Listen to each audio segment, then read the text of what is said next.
Très bien, très très bien passé. Moi je remercie en tout cas Patrick et tout le monde pour cette émission, de nous avoir invités et d'avoir pu nous faire connaître un peu partout.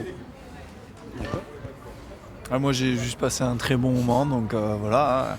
Je sais qu'avec Patrick c'est toujours des émissions sympas. J'ai rencontré quelques autres personnes. Il y avait Jérôme, Alain Moula. Toi Richard, on se connaît un petit peu à force. Mais non, franchement un très bon moment, convivial et sympathique. Super, merci les gars. De rien. Bye bye. Bye bye. Bonjour Patrick. Eh bien bonjour Alain, comment vas-tu? Dis-moi, tu as vu un peu le score? Nîmes olympique? Non, notre score à tous les deux. Ah, le score de l'émission? Oui, combien 4500. Fantastique, non? 4500. Fantastique pour nous, pour les sponsors, pour tout le monde. Pour tout le monde. Belle émission. Belle émission. Dis donc, oui, Oui, vas-y, je t'écoute. tu sais qui s'en va? Ah ben oui, il s'en va où? Il s'en va, il a été recruté par TF1. Ah, et quelle émission? Marié au premier regard. Ah ben écoute, ça y va très bien ce Richard. Je parle de Richard, bien sûr. Eh oui, Marie au premier regard, voilà ce qu'il lui fallait. Il cherche tellement Oui, le pauvre. Ça y est, il était TF1 l'a repéré. Mais t'es sûr qu'il a eu un premier regard? Allez, va, on rejoint nos invités. Qui est-ce qu'on reçoit aujourd'hui? Ah ben écoute, je sais pas moi, comme d'habitude, toi tu le sais, alors dis-le. Alors, on reçoit. Ah, tu vois, Je me tu ne sais rappelle pas plus. plus que moi. Je me rappelle Je plus. sais qu'il y a un pâtissier, un Oui. chocolatier, Chocolatier, Voilà, d'accord. Charlie Bascou, voilà, et un traiteur. Fred Poirier. Eh ben écoute, on va le recevoir. Allez, on y va, c'est parti.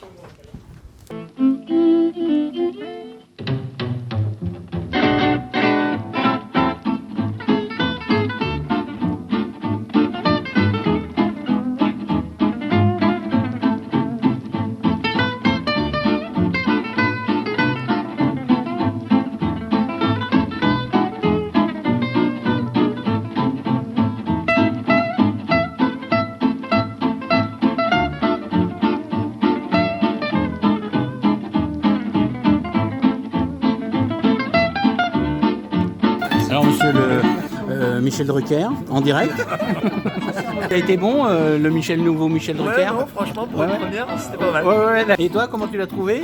Très bien. Ouais, très bien. On le garde alors? Oui, on va le garder encore. D'accord. Il est peut-être pas plus vieux, non? Et comment t'as trouvé Michel Drucker, là, le nouveau? Très bien. Hein, c'est un nouveau Michel Drucker en puissance. Hein, et toi, qu'est-ce que t'en as pensé? Il était super. Ah, il était génial, hein, quand Ah oui, même. oui. Michel Drucker, très bien. Hein. Bien vieille. Ah oui, bah oui. Normal. Pour passer les plats, il a été plus fort, hein. Allez, vous là, je trouve.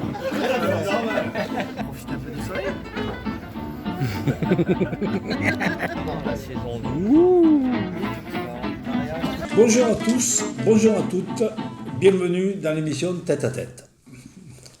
L'animateur m'a demandé de présenter cette émission spéciale sur les métiers de la bouche, que je vous propose avec plaisir. Je vous rappelle également que les textes sont de Patrick Magès. Nous avons décidé de laisser la parole à deux chefs d'entreprise, à deux artisans. Nous recevons sur le plateau de Tête à Tête Fred Poirier, traiteur de Montfray, on va dire, et Charlie Bascou, chocolatier à Nîmes. Et bonjour. Je vous présente l'équipe de ce jour que nous avons une nouvelle fois dans les salons du W au Square de la Couronne, je ne me rappelle pas mon adresse, c'est grave, à Nîmes. Tout autour du buffet, nous recevons Patrick Magès. Bonjour Patrick. Bonjour Alain. Cette fois-ci, tu es plus ni co-animateur. Je suis co-animateur, avec grand plaisir, je te laisse la place. Jérôme Puech, et sa chronique, les Nîmoiseries. Bonjour tout le monde. France Pellicano, bonjour. Bonjour Alain. Et la question de France, la responsable de la communication, de la photo, sans oublier notre réalisateur Richard Raveau, qui se délecte déjà devant les chocolats, tu y touches pas. Hein. Bon, moi je vous laisse continuer. Merci France. Je vais à la cuisine. D'accord. Là où est ta place? Tu couperas ça. Hein? N'oublie pas la serpillière aussi. Hein. Alors bonjour à vous deux, Charlie Bascou, artisan chocolatier comme j'ai déjà dit, et Fred Poirier, chef cuisinier et traiteur, deux artisans, deux passionnés. L'un d'eux est à Nîmes, chocolatier, la Tabletterie, 4 rue des Marchands, face à la cathédrale de Nîmes. C'est ça. Très bien. Alors Fred Poirier est un passionné de cuisine, avec avec ses odeurs enivrante, ses couleurs pleines de nuances, à découvrir à Montfrin, 12 cours Jean Jaurès. Il est maître cuisinier, l'inédit, et médaillé d'argent au Best of Gastronomie. Bravo. Retrouvons dès à présent les limoiseries de Jérôme Pêche. Oui, alors cette semaine, j'ai eu l'idée d'aller goûter les chocolats de Charlie Mascou. Et bon, c'était pas facile pour lui parce que c'était le pic d'activité de son commerce samedi au moment du week-end de Pâques. Donc je suis allé tout simplement interviewer les clients de la tabletterie. Je vous propose de regarder tout de suite.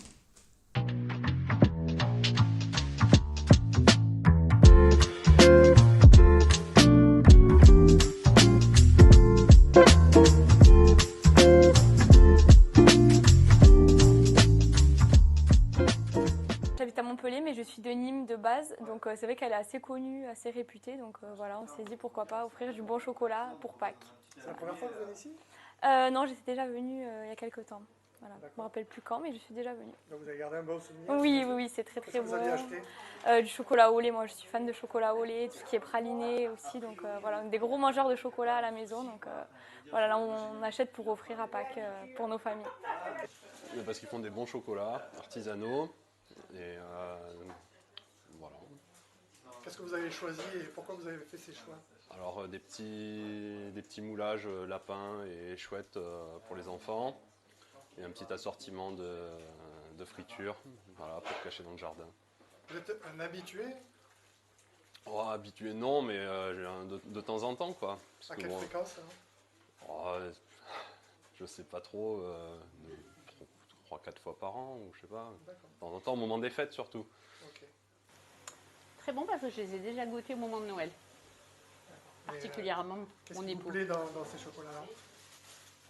Que c'est original, voilà, là j'ai pris des choses, voilà, des sujets originaux, la qualité du chocolat aussi. Avec qui vous allez les manger si c'est pas indiscret ? Des amis, mon fils et mon époux.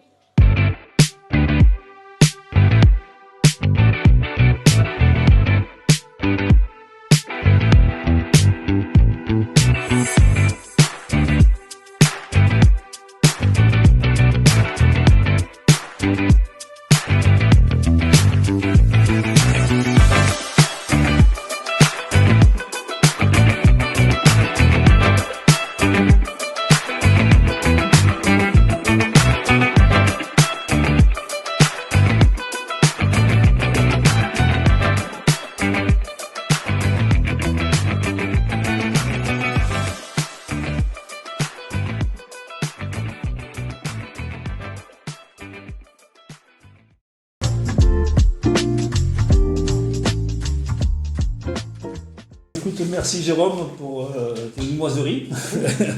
Charlie, en entrant à la tabletterie, nos sens sont mis en éveil. Une odeur délicate de chocolat et l'atelier est visible du fond de la boutique. C'est un plus pour préparer les chocolats sur place. Est-ce que c'est vraiment un plus devant la clientèle de travailler ou pas ?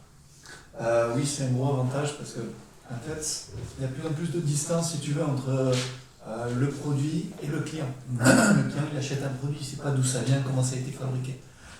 Donc le fait d'avoir un atelier visible, tu crées cette proximité. Les gens ils comprennent comment le produit est fabriqué, pourquoi il est vendu à un certain prix aussi. Et il y a un lien de confiance qui se fait. Ce qui est génial aussi, c'est que moi, je peux véhiculer de l'atelier au bureau, à la boutique. Donc pour moi, je peux être beaucoup plus polyvalent et voilà, c'est un plus vraiment pour la boutique. Ça montre le côté artisanal, le côté fait maison. Les gens ont besoin de ça, de voir comment ils fabriquent le chocolat et que le chocolat est bien fabriqué artisanalement par nos mains en fait. Et c'est ça qui met en confiance. Les Aztèques et les Mayas associaient le chocolat à une déesse dont l'attribut était la fertilité. Qu'est-ce que tu en penses ? Alors, c'est très marrant parce qu'en fait, c'est la question qui a été posée pour le jeu de la ville de Nîmes pour gagner le gladiateur en chocolat qu'on avait réalisé en boutique. Ah d'accord. Ouais. Et effectivement, alors pourquoi ce symbole de fertilité ? Alors c'est vrai qu'à la base, il y avait cette boisson chocolatée qui était en fait du cacao frappé avec de l'eau, des épices. Et effectivement, c'est une boisson qui est riche, qui est suave. Le chocolat, ça a quelque chose de suave. Donc voilà, je comprends que ça puisse être lié à la fertilité. Ah, d'accord. Fred, on va revenir à toi. On va d'abord regarder. Oui, on regarde. Mais c'est Patrick qui a. Ah oui, c'est pas notre Michel, pardon. Alors cette semaine, on a interversé tout c'est le pas monde. grave. On a interversé. Ça se passe en famille. Hein. Voilà. Donc Patrick, on va regarder ton petite émission que tu as réalisée. Le reportage que j'ai réalisé à Montfrin, chez Fred. Eh bien, allons-y. C'est parti. Tu veux nous faire visiter un petit peu ton magasin, s'il te plaît? Oui. Hein? Allez, on te suit. Alors c'est du direct intégral, rien n'est coupé. Donc tout est coupé. là, vous avez le magasin, l'arrière-magasin. Oui. J'ai un temps magnifique à Montfrin, comme à Nîmes Ouais, du reste. aujourd'hui, on a un joli Dans le soleil. gars. Donc voilà, ça c'est la vitrine de tout ce qu'on fabrique le jour même. Oui. Voilà. Donc là, vous avez la corolle de Merlan farcie. Vous avez le bœuf bourguignon, la cuisse de pintade farcie à la volaille avec un jus au miel. Puis des salades également. Des salades.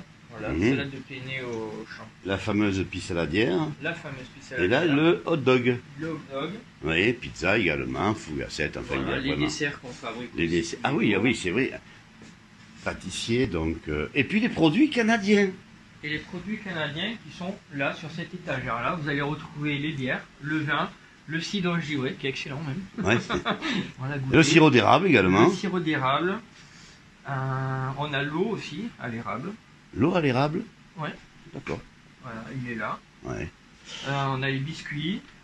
Et après, on a le mélange à pancake. Ceux-là, voilà, qui n'ont pas les bonnes recettes. Parfait. Après, nous, on vend le vin d'ici aussi. De Ah ben oui, quand même. Hein. Voilà. C'est le terroir ici, quand même. Hein, on a tous les produits, tout ce qui est confiserie, tout ça, c'est que des produits locaux. C'est que des produits d'ici. Voilà. Les chocolats, c'est pareil. C'est la maison Le Sage, à Carpentras. D'accord. Donc nous sommes bien ici à Montfrin, hein, cours Jean Jaurès. Quel numéro? Le 12. 12 cours Jean Jaurès, avec Fred Poirier. Voilà, notre émission s'achève. On te dit à très bientôt. Mais à très bientôt, avec plaisir. Et puis merci de nous rester fidèles. Bye bye. Merci. À bientôt, Patrick. À bientôt. Merci Patrick. Avec... il faut dire aussi que cette émission avait été enregistrée en janvier, je crois. Hein. Oui, donc c'est vous avez, ça. voilà. Fred, pour toi, tout a commencé en cuisine. Tu es devenu chef cuisinier, d'accord? Et tu as été chef pâtissier. Deux professions indispensables pour un traiteur, mais complètement différentes. Ça n'a rien à voir avec un pâtissier qui est précis au gramme, avec un cuisinier qui improvise. Comment peux-tu faire les deux? J'ai commencé en pâtisserie dans l'apprentissage, voilà, 15 ans et demi. Et puis après, je suis parti en cuisine et j'ai continué les deux en même temps jusqu'à maintenant. Oui, parce que c'est quand même, tu es d'accord que c'est vraiment deux métiers. C'est deux métiers. C'est deux états d'esprit. Mais peut-être indispensables l'un et l'autre. Hein. Indispensable pour un traiteur, oui, mais alors complètement à l'opposé. Quoi. Voilà, et puis même pour les patrons, c'est vraiment quelque chose d'apprécié. C'est un plus. Un plus d'avoir un cuisinier qui sache faire la pâtisserie aussi. Quoi. Tu cherches les histoires. Et ensuite, tu t'installes à Montfrin, pourquoi pas Nîmes? Excuse-moi, j'ai rien contre Montfrin, qu'on soit bien d'accord. Oui. Beau village, très bien, mais la clientèle a quand même beaucoup plus de... Il y a plus de clientèle sur Nîmes, mais comme je travaillais sur Avignon avant que j'ouvre en entreprise, on a acheté notre maison à Montfrin, parce que ma femme travaillait ici à Nîmes, et moi sur Avignon. Donc on a pris la poire en deux. Tu as tout fait simple, toi. C'est ça. Pour un poirier, couper la poire en deux, c'est pas évident. Bravo. Surtout qu'autour de Montfrin, il y a pas mal de villages qui peuvent venir... Il y a Romoulin, il y a Comte, il y a Maine, il y a Cernac, il y a Tarascon, Beaucaire, il y a Fournaise, il y a Tézier, il y a beaucoup de villages aux alentours où il n'y a pas d'épicerie, il n'y a pas de traiteur. Donc il n'y a pas de concurrence. Il n'y a pas spécialement de concurrence, il y a juste les concurrents qui sont sur Aramon, sur Beaucaire. Mais comparé à Nîmes, je n'ai pas de concurrence. C'est vrai que pour avoir vu les produits, ça donne envie de faire des kilomètres quand même. Ah ouais. Du reste, on peut les voir, là. Tous ces produits défilent à l'écran. Voilà, après Montfrin, on est à 20-25 minutes de Nîmes, donc c'est pas très loin. Tout le monde peut se permettre de venir au magasin, découvrir les plats emportés que je réalise avec des produits frais, des produits locaux aussi avec lesquels je travaille. Et après, on a tout ce qui est confiserie, tout ce qu'on peut trouver. Pour tous les deux, c'est quand même, vous êtes un peu des artistes aussi, parce que la routine, c'est interdit chez vous. Vous ne pouvez pas faire le même chocolat toute l'année, le même plat toute l'année, donc vous êtes un peu des artistes. D'où vient votre inspiration? On va commencer par Frédéric. Comment tu fais pour te remettre en cause tous les jours et ton inspiration? Je cherche des idées tous les jours. Ça te vient... Voilà, je regarde les livres, je regarde les émissions, je regarde un peu tout et après je travaille un peu tout ça dans ma tête et j'essaie de faire à ma façon mes réalisations de mes plats. Et toi, Charlie, tu vas chercher où ton improvisation? Eh ben moi, c'est un petit peu paradoxal parce qu'en fait, moi, j'ai tout misé sur le classique. J'ai une devanture avec une décoration à l'intérieur de la boutique très classique. Et finalement, je me rends compte de plus en plus que ce que les gens cherchent, chez moi en tout cas, c'est du classique. Des ganaches nature, des praliné nature. Mais c'est vrai que le fait d'improviser sur certaines choses, sur certaines recettes, eh bien, ça fait parler de vous et puis ça donne une pointe d'originalité qui va mettre en valeur le classique. Après, j'essaie de m'entourer d'artistes qui vont un peu me bousculer, voilà, qui vont me pousser à faire des choses un peu plus originales qui sortent de l'ordinaire. Il y a des nouvelles tendances, on parle beaucoup de chocolat sans sucre, sans gluten. Est-ce que tu vas sur ces niches-là? Alors, le gros avantage du chocolat, c'est que c'est quand même un chocolat qui, de base, ne contient pas de gluten. Il n'y a pas de gluten dans le chocolat, donc on peut manger du chocolat sans gluten très facilement. Par contre, effectivement, le sans sucre, c'est un plus gros challenge. Moi, tout le chocolat que j'utilise habituellement, c'est du sucre de canne, mais effectivement, il y a une tendance vers le sans sucre. Donc moi, je propose 2 tablettes avec du maltitol, qui est issu de l'amidon de maïs, et qui permet de proposer un chocolat que les personnes vont pouvoir consommer en prenant du plaisir. Après, sinon, j'ai un 100%. Là, c'est un pur pâte, pas du tout de sucre. Donc là, on est sur quelque chose d'un peu plus corsé, ça va être le même délire. Je pense à ça parce que moi je suis diabétique. Voilà. Et puis, en France, il y a entre 4 et 5 millions de diabétiques. Donc on peut imaginer qu'on peut faciliter l'accès au chocolat, y compris aussi pour les diabétiques. Donc c'est bien d'y penser. J'étais sceptique au début et je vois que c'est quelque chose qui prend de l'ampleur, honnêtement. Okay. Voilà. Parle-nous de ton parcours, là. C'est un peu héréditaire ton métier. Moi, c'est cette famille. J'ai mon père qui est chocolatier depuis 35 ans à Montpellier, je veux dire en moi. Et donc effectivement, quand il a ouvert, j'avais un mois, j'étais gardé dans la chocolaterie. Ma sœur est sur Avignon depuis 4 ans en tant que chocolatière aussi. Donc c'est vrai que j'ai été un peu poussé vers ça, j'ai aidé pendant les saisons, à Noël, à Pâques. Ensuite j'ai fait des études classiques de gestion et puis je suis revenu à ça, j'ai eu cet appel, donc j'ai fait un CAP en candidat libre, ensuite le BTM à Toulon et je me suis lancé dans l'aventure sur Nîmes il y a 5 ans maintenant. Alors tous les téléspectateurs se posent la question, Charlie, la chocolaterie, ça a un lien ou pas avec le film? Tu as été appelé par ton papa ou maman à cause ou grâce à ça? Et maman, justement, alors moi je devais m'appeler Charles à la base, et puis ça s'est transformé en Charlie parce que c'était un peu plus rigolo, mais effectivement, il y a quelque chose de destiné parce que finalement c'est un hasard que je me sois appelé Charlie, et au final, ça me sert pour mon métier. Et pardonne-moi. Et pourquoi Nîmes et pourquoi pas Montpellier, dans la mesure où tes parents sont de Montpellier et ils avaient un commerce à Montpellier? Et déjà parce que j'ai eu un coup de cœur sur Nîmes quand je me suis baladé sur Nîmes. Et puis mon père étant déjà sur Montpellier, moi j'avais envie quand même de m'émanciper et d'exister en tant qu'artisan indépendant. Donc je cherchais une ville nouvelle pour implanter mon commerce. Non plus Nîmes, le centre du monde, tout le monde le sait. Fred, parle-moi de bateau, il n'y a pas une histoire avec toi, il y a un bateau? Bateau, j'étais sur les grands bateaux de Provence. Tu as démarré, quel rapport avec... C'est là où tu as démarré? Qu'est-ce que ça fait? Non, c'est là où j'ai repris la cuisine suite à une maladie. J'ai pu reprendre la cuisine, j'ai été embauché au grand bateau de Provence en tant que chef, où je suis resté 2 ans. Et c'est là où après j'ai ouvert... C'était une expérience indispensable pour que tu puisses évoluer beaucoup mieux? C'était un gros challenge pour moi, oui. D'accord. Reprendre les bateaux, c'était un gros challenge parce qu'il y avait le Mério, il y avait le Chardonnay, il y avait la Saône. Donc c'était vraiment... Comment devient-on chef, maître cuisinier? Tu es maître cuisinier. Quel est ce titre? Où tu l'as récupéré ce titre? Je fais partie des grands gourmets de la région en France. Oui. Depuis 2 ans maintenant, 2 ans. Voilà, j'ai évolué tout seul avec ma cuisine. J'ai pas fait de grands restaurants. J'ai montré ce que je savais faire. J'ai fait mon parcours tout seul. Voilà, j'ai présenté mes présentations, mes assiettes. Un peu autodidacte, quoi. Oui, j'ai beaucoup autodidacte. J'ai tout évolué moi tout seul. Ben écoutez, on va passer à la question de France. À la question de France, générique.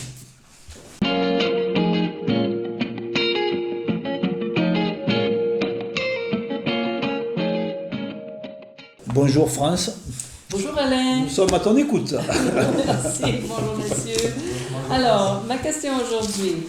Alors, parfois, le succès nous force à élargir l'ampleur de notre entreprise, ce qui peut avoir des effets néfastes sur la santé, à cause du stress, et aussi parfois sur l'équilibre et la qualité de vie souhaitée au départ. Alors, comment vous projetez-vous dans cette optique? Je t'en prie. Bravo. Si demain le Tounim veut tes produits, comment tu fais? Bravo. Non, c'est vrai que moi j'ai l'habitude de faire beaucoup d'heures. J'ai toujours eu l'habitude. Déjà en apprentissage, en pâtisserie, je travaille déjà la nuit. Après en restauration, j'ai tout le temps fait beaucoup d'heures. Je travaillais à peu près 15-16 heures par jour. Donc c'est vrai que jusqu'à maintenant, j'ai pris le rythme. C'est vrai qu'après niveau santé, c'est jamais évident. Parce que bon, à un moment ou l'autre, le corps il lâche un peu. C'est ce qui m'est arrivé. Puis une vie de famille aussi. Après, il y a la vie de famille aussi qui compte beaucoup. Donc c'est vrai que. Bon, après, ma femme, elle était de la restauration aussi, donc elle comprend le métier. C'est pour ça qu'après. Il faut qu'il y ait une personne qui comprenne vraiment le métier pour pouvoir être en couple. Quoi, donc est-ce qu'un partenariat éventuel pourrait venir régler ce problème si jamais il se présentait et que tu as un succès fou et... Pousser les murs. Pousser les murs. Pousser les murs. Là, ça va être dur de pousser les murs, mais après, faire grandir l'entreprise, oui, c'est mon objectif. Oui. Ouais, ok. Donc tu es ouvert. Je suis ouvert, oui, à toute proposition pour faire évoluer l'entreprise. D'accord. Et Charlie? Moi, ça va être un peu paradoxal parce que maintenant j'ai mon fils qui a 2 ans et demi, un peu plus. Et j'ai ma compagne aussi qui est là, qui m'aide beaucoup à la boutique, qui est conjointe collaboratrice maintenant. Et c'est vrai que moi, maintenant, j'ai vraiment une optique de stabiliser, entre guillemets, la taille de l'entreprise. Alors bien sûr, elle va continuer à progresser. Je gagne ce dont j'ai besoin pour vivre agréablement. Maintenant, j'ai vraiment envie d'avoir une qualité de vie parce que si je me sens bien, je sais que ça se traduira dans mes produits. Et mon objectif maintenant, c'est de freiner. Alors, c'est pas toujours facile à faire parce qu'on a envie de faire plaisir aux gens, on a envie de donner toujours plus. Mais il y a certains aspects sur lesquels je vais réduire un peu la voilure, peut-être des heures d'ouverture ou peut-être certaines journées pour conserver une certaine qualité de vie. Puis il y a la transmission, vous formez des apprentis tous les deux. Fred? Non, moi je n'avais pas formé d'apprentis, que des stagiaires pour l'instant. C'est stagiaire, oui. Voilà. Enfin, disons qu'il apprend son métier aussi. C'est ça. Et toi, par contre, Charlie, tu formes moi, j'aime beaucoup ça, c'est un aspect du métier qui me passionne parce qu'en fait, il y a beaucoup de relationnel. C'est un peu, c'est pas nos enfants, mais voilà, on a envie qu'ils réussissent dans la vie, qu'ils apprennent le métier comme il faut. Et c'est vrai que j'ai un apprenti qui est au sein de la chocolaterie maintenant depuis 4 ans. Il prépare maintenant le BTM, le brevet technique des métiers, de la Chambre des métiers. Diplôme que j'ai moi-même préparé pour la chocolaterie. Et moi, ça me fait plaisir de voir à quel point il arrive à évoluer, à faire son chemin de vie, lui transmettre un savoir-faire, mais aussi des valeurs. Voilà, savoir-faire, savoir-être. Eh bien, France, merci pour tes questions. Merci à vous pour votre continuation. Merci, madame Picano. Charlie, il y a quand même actuellement un scandale sur les chocolats dans les grandes surfaces. On est d'accord? Est-ce que pour toi, c'est quelque chose qui peut être néfaste, parce qu'on peut attribuer à tous les chocolats, ou est-ce que pour toi, au contraire, pour l'artisan que tu es, ça montre que tu apportes un plus, ou pas? Je n'ai qu'une chose à dire, merci Kinder. Non, franchement, c'est vrai que je le dis à chaque fois en rigolant, mais il faudrait que j'envoie un chèque au service marketing de Kinder. 2 semaines avant Pâques, pour nous, c'était génial parce que, alors effectivement, on est d'accord, c'est pas les mêmes produits, c'est pas les mêmes prix. Je comprends tout à fait qu'il y ait des prix qui correspondent plus à certaines personnes parce qu'ils n'ont peut-être pas les moyens. Mais c'est vrai que tous les gens qui hésitaient à faire la transition entre l'industriel et l'artisanat, pour nous c'est génial parce qu'ils vont se dire bon ben allez, je saute le pas. Et j'ai beaucoup entendu de personnes qui parlaient de ça en boutique ou devant la vitrine. Alors à savoir, est-ce qu'il y avait une réelle hésitation ou est-ce que c'était le sujet du moment, mais je pense qu'en tout cas ça interroge. Et après tous les scandales qu'il y a eu par le passé, que ce soit la viande de cheval ou autre, je pense que ça pousse toujours plus de personnes vers l'artisanat, vers la qualité. Encore une question qui me tarabuste un peu. Chocolat blanc, c'est du chocolat, c'est pas du chocolat. Quelle différence tu fais entre chocolat blanc et chocolat noir? Alors, légalement, c'est du chocolat. Moi, je trouve qu'il en faut pour tous les goûts. Donc, il y a des gens qui aiment le chocolat blanc, ils me rendent bien leur face. Le chocolat blanc, en fait, on dit que c'est pas du chocolat parce qu'en fait, il n'y a pas la pâte de cacao, ce qui donne la couleur, l'amertume. Il va y avoir uniquement le beurre de cacao, qui est la matière grasse contenue dans la fève, la poudre de lait et le sucre. Donc voilà, il y a quand même un élément de la fève, effectivement, il n'y a pas le côté amer. Les clients se posent aussi d'autres questions, notamment sur où c'est que tu récupères le cacao. Est-ce qu'on n'exploite pas des enfants? Est-ce que la filière est entre guillemets transparente et elle n'est pas l'occasion d'issues de produits de l'esclavage moderne en quelque sorte? Est-ce que tu fais des vérifications de ce point de vue-là ou pas? Alors de plus en plus c'est une préoccupation parce que voilà, il y a des journalistes qui font leur travail, il y a des émissions qui apparaissent à la télévision et effectivement voilà, vous avez des émissions où il y a des jeunes gamins travailler dans les plantations dans des conditions déplorables. Alors après il faut distinguer effectivement les jeunes enfants qui sont exploités et les enfants qui aident leurs parents ou des membres de leur famille. Mais moi je suis dans une démarche effectivement de bio, de commerce équitable, justement pour éviter ce genre de problème. Et après, en fait, ce qu'il faut dire, c'est que quand on est dans une démarche de commerce équitable, c'est pas uniquement pour sauver les jeunes enfants, c'est aussi pour qu'il y ait une pérennité de l'activité. Parce qu'il y a appauvrissement des sols, et il faut qu'il y ait une certaine qualité qui soit maintenue avec un savoir-faire pour que justement ça puisse servir. Toi aussi, Fred, tu fabriques sur place, à la vue de la clientèle, d'accord? C'est ça, la cuisine est ouverte. Du magasin, on peut voir tout le laboratoire où je fabrique tout. Donc toute personne peut voir tout ce que je fais. Il y a beaucoup de couleurs, il y a beaucoup d'imagination. Oui, je travaille beaucoup avec les fleurs, je travaille beaucoup avec les couleurs, les plats. Tout à l'heure, on parlait de mon frein, ça pouvait être un handicap. Moi, j'y vois un avantage. Vous êtes près du pont du Gard, c'est un lieu de réception. Ça, ouais, il y a beaucoup de choses qui s'y passent en termes de fêtes, de mariages, de réception publique et privée. Est-ce que du coup, c'est aussi pour vous l'occasion de démarcher les opérateurs qui auraient besoin de vos services sur le site? J'ai déjà démarché, j'ai déjà signé un partenariat avec l'Office de tourisme d'Uzès, avec qui je travaille déjà depuis, ça va faire 1 an bientôt, que je travaille avec eux. Je travaille avec la communauté des communes. Je travaille avec les mairies, voilà. Après je travaille aussi avec des orphelinats sur Nîmes, sur Redescend. Pas encore le site du Pont du Gard? Non, pas encore. Est-ce que je peux poser une question, M. Moulin? Oui, je t'autorise. Vous ne vous connaissiez pas tous les deux avant l'émission. Vous pourriez peut-être collaborer, tu pourrais peut-être proposer, parce qu'il fait déjà des chocolats, Fred. Je fais la confiserie, oui. Donc c'est vrai que, en tout cas, moi pour avoir vu des photos de ces produits et puis un petit peu ce qu'il fait, ça donne envie, quoi. C'est des beaux produits bien mis en valeur, avec le côté floral, franchement, c'est ça. Chapeau l'artiste. Vous êtes deux jeunes, donc Internet, pour vous, pas de secret. Pas de secret. Alors, est-ce que c'est indispensable aujourd'hui pour travailler? Un site, tu veux dire? Oui, avoir un site, Internet. Oui, j'ai un site Internet qui a été fabriqué. Est-ce que c'est indispensable aujourd'hui ou est-ce que... Les réseaux sociaux surtout sont indispensables. Tout ce qui est Facebook, tout ce qui est Instagram, tout ce qui est... Voilà, ce qui veut dire que ce sont de nouveaux clients, des clients plus jeunes, donc obligatoirement branchés sur les réseaux sociaux, c'est ça? C'est ça. Combien de clients en pourcentage viennent par ces canaux de communication-là? Moi, l'avantage, c'est que sur Traité en ligne Facebook, en fait, on publie tous les jours ce qu'on fait, ce qu'on réalise au magasin, ce qu'on a en vente au magasin, tous les plats du jour, le menu, parce que depuis 4 jours, on a mis en place la restauration sur place, aussi le midi et le soir. Donc maintenant, on fait le midi de midi à 14h et le soir de 19h jusqu'à 22h. Vous ne répondez pas à ma question. Combien en pourcentage de votre clientèle vient grâce à ce canal de communication-là, Internet?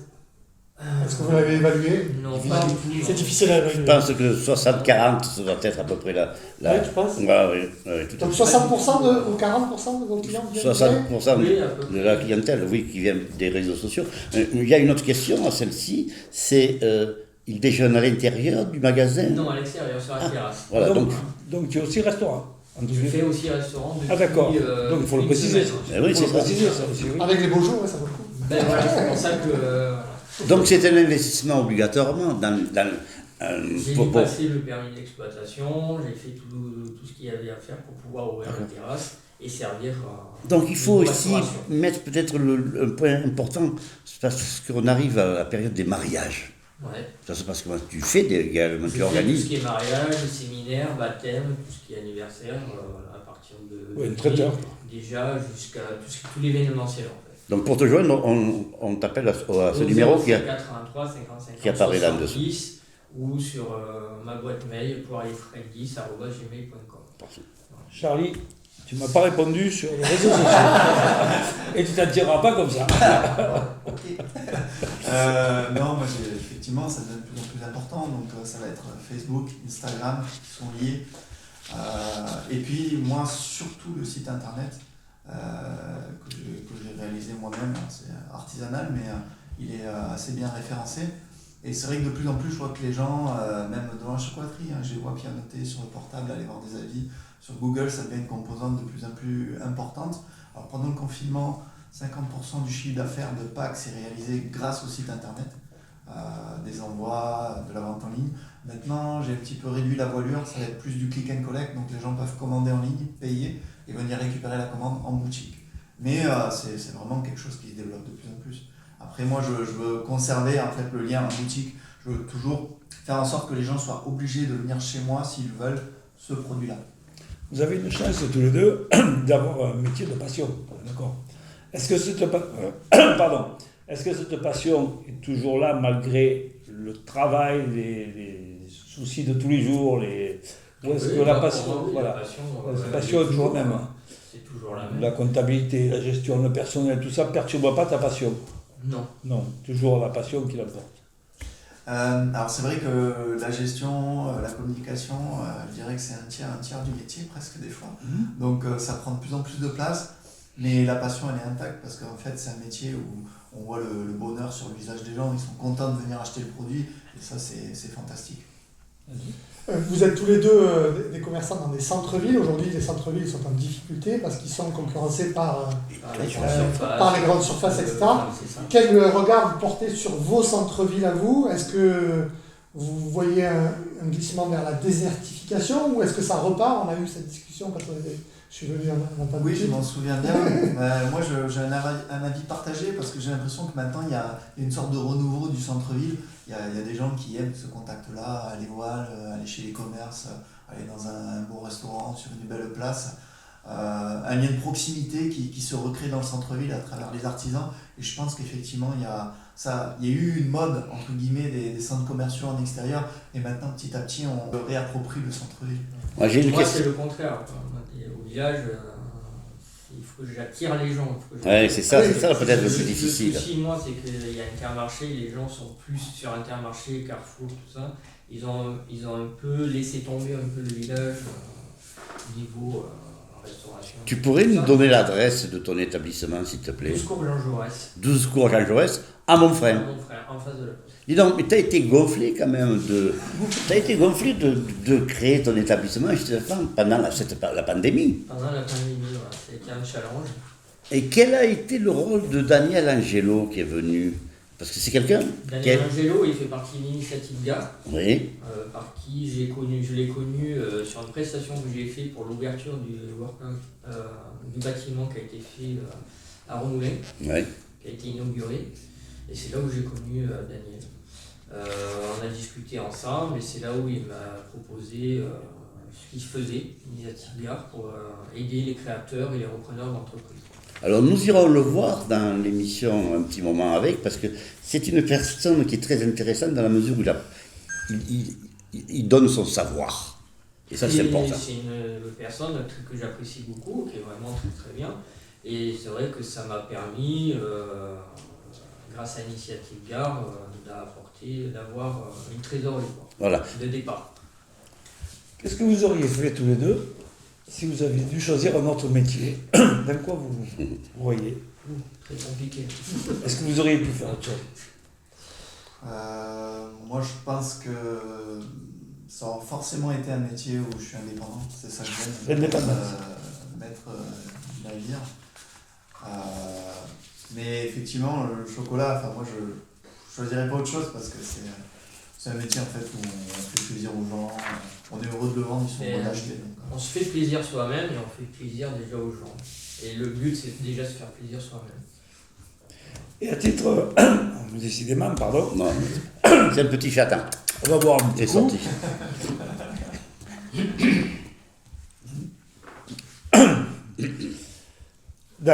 En dehors de votre métier, qu'est-ce que vous avez comme passion, votre hobby? J'ai pas de hobby moi à l'extérieur. En fait, je passe mon temps. Travail. Et pour toi? Moi, j'aime bien faire du bateau. Et le bateau, voilà, j'aime beaucoup ça, la voile. Mais moi, c'est plus. Je suis un gros vivant, donc j'aime bien passer du temps avec les amis, la famille. Deux aspects différents de leur personnalité. Un étant beaucoup plus en retrait, et il a envie de prendre du bon temps, tout en travaillant. Hein. Et Fred, lui, c'est le boulot. Stacanoviste. Non, il faut avancer le plus possible. Moi, c'est mon but. Après, je prends le temps pour ma famille, pour ma femme, mes enfants. Voilà. Mais après, c'est vrai que quand on est patron, on n'a pas trop le temps de prendre du temps libre. On est là pour faire marcher son magasin, on est là pour évoluer. Je vais encore vous poser une question à tous les deux. Je vais vous demander de sortir de votre métier d'artisan et de devenir des commerciaux. Et de me dire qu'est-ce que tu pourrais dire pour attirer du monde dans mon frein et venir dans ta boutique. Il faut devenir un commercial. Elle est compliquée cette question. Hein. Qu'est-ce que vous avez de différent des autres? Différent des autres moi, je sais que je travaille des produits frais, des produits locaux. Je fabrique tout sur place. Tout ce qui est cuisine, tout ce qui est pâtisserie, tout est fait directement dans le laboratoire. Quels sont les produits locaux que vous travaillez?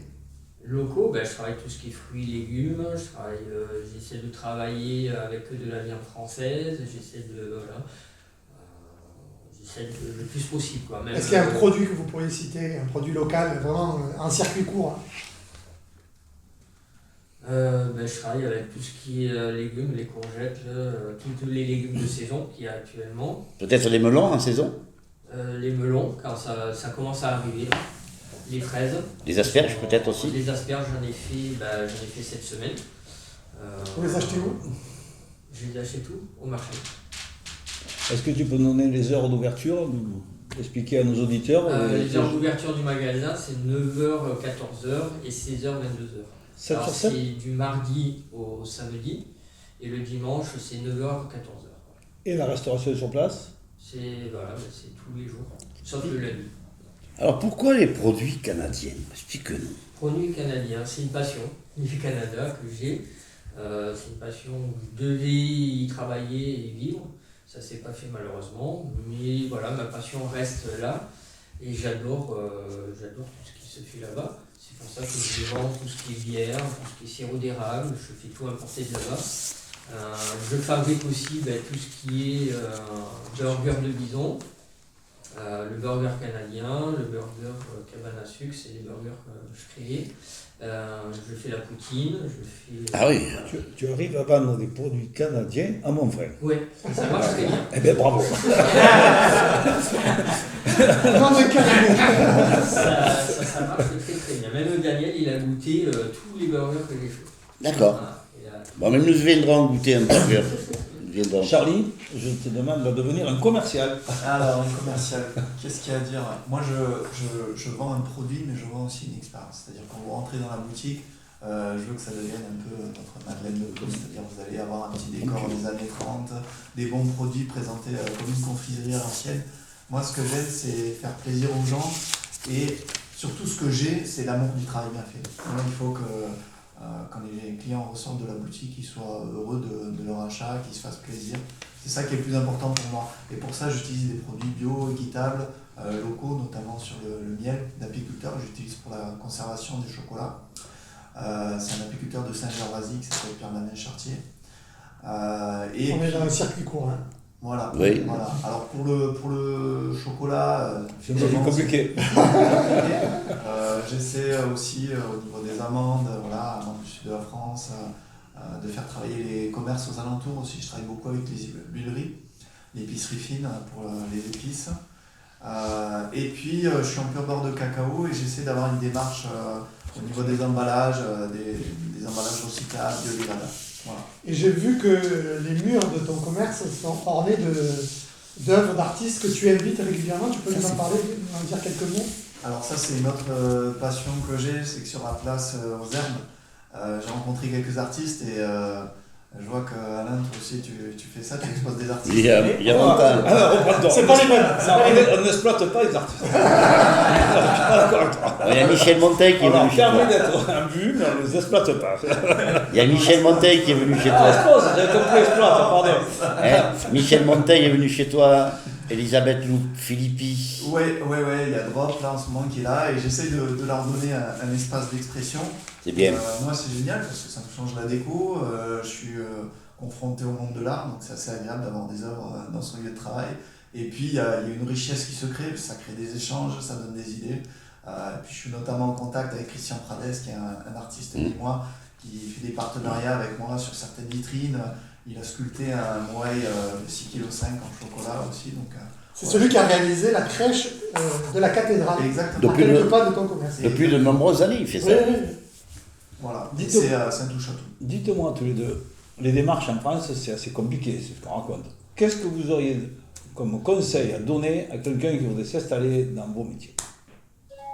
Ben, tu vas commencer, parce que toujours tu passes c'est parti. Moi, je suis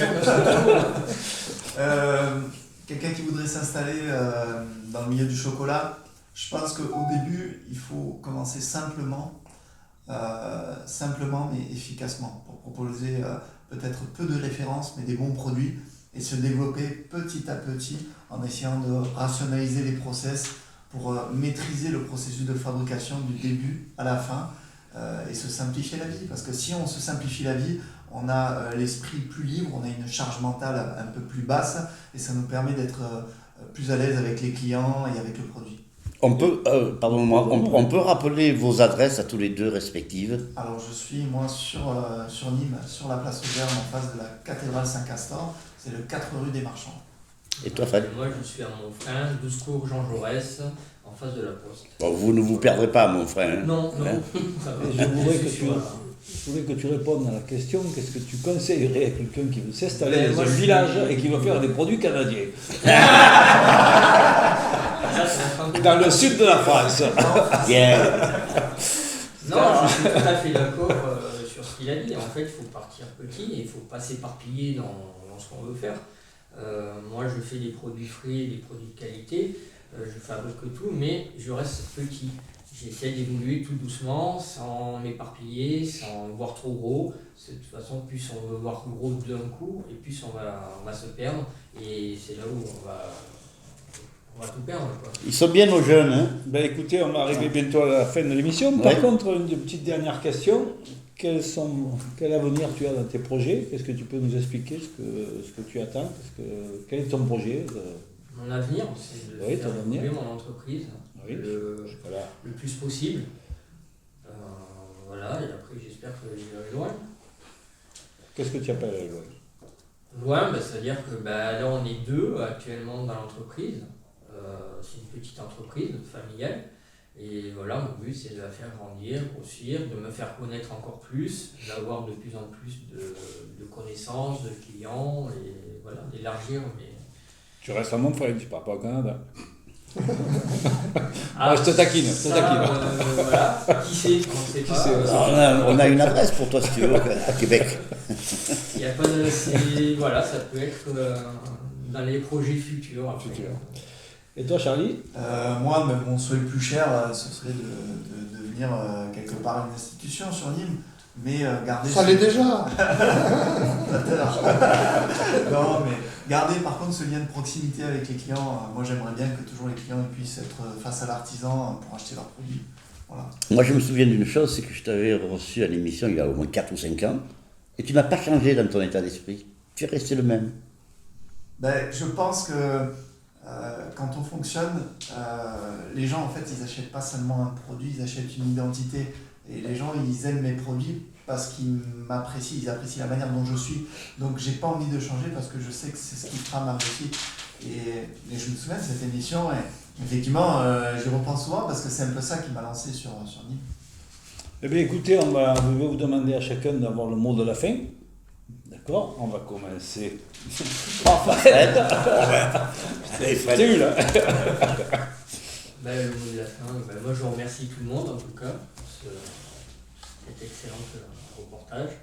Voilà, après j'espère voir beaucoup de clients venir sur mon frein pour découvrir ma cuisine et rencontrer de nouveaux clients pour faire connaître un peu mon savoir-faire et de mes plats. Alors que vous habitiez Montfrein ou la proximité de Montfrein, allez à la rencontre de Fred, allez-y, parce que ça vaut vraiment le coup. Mon but c'est de faire plaisir aux clients, que le client quand il vient au magasin, il voit, il fait waouh et il se régale avec les plats. Voilà.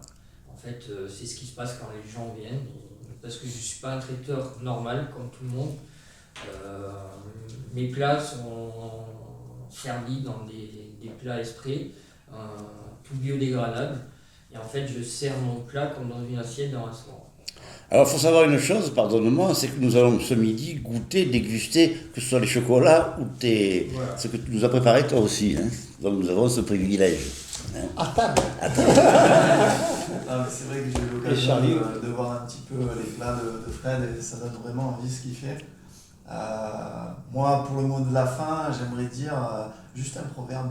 Patience et longueur de temps font plus que rage ni que force. C'est ça qui nous fait tenir et avancer dans la vie et c'est ça qui fait qu'on réussit. Jérôme? Moi, j'étais très heureux de recevoir deux personnes dans le métier de bouche. Mon papa était cuisinier, donc j'ai baigné dans cet univers-là. Et j'ai découvert deux pionniers. Quelqu'un qui s'installe à Montfrein en pleine crise Covid. Et le premier artisan chocolatier qui s'installe au cœur de Nîmes, il y a 5 ans. Depuis, il y a d'autres concurrents qui sont venus, mais c'est deux pionniers, à mon avis, qu'il faut saluer et qu'il faut rencontrer. Et je vous invite à découvrir leur cuisine. Tout à fait. Monsieur Magès, quelle sensation vous avez d'être à ma droite? Mais moi, je vais te dire quelque chose, je voulais te remercier et te féliciter. Bon, d'accord. Te remercier d'avoir accepté ce challenge, parce que je l'ai appelé 48 heures, j'ai dit tu seras l'animateur. Et, ah bon, oui. Donc il est animateur, il a le texte.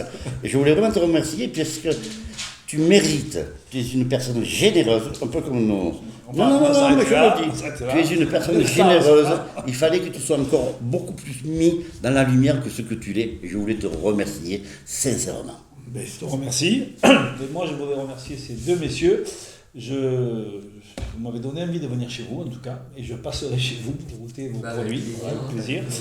Et je tiens à vous remercier, et puis c'est dommage pour vous que vous ayez inauguré un nouvel animateur, mais bon. On va remercier France. Voilà. Et on va remercier bien entendu France, notre Canadienne ou notre Nîmoise, on ne sait plus. On sait plus. Canadienne, Nîmoise, les deux, voilà. Et puis aussi le Richard. Comment il s'appelle déjà? Richard, le célibataire. Richard le célibataire, voilà. Donc Richard Avo, merci encore pour ton montage et merci pour ce que tu nous fais. Eh bien écoutez, non, je vous remercie. Oui, merci, bien sûr, avec les nimoiseries, bien sûr. Il passe bien les plats. Désolé. Merci Jérôme pour tes émissions toujours aussi belles et aussi bien faites. Voilà. Eh bien écoutez, merci à tous et puis restez-nous fidèles. Bye bye. Bye bye. Bien, hein?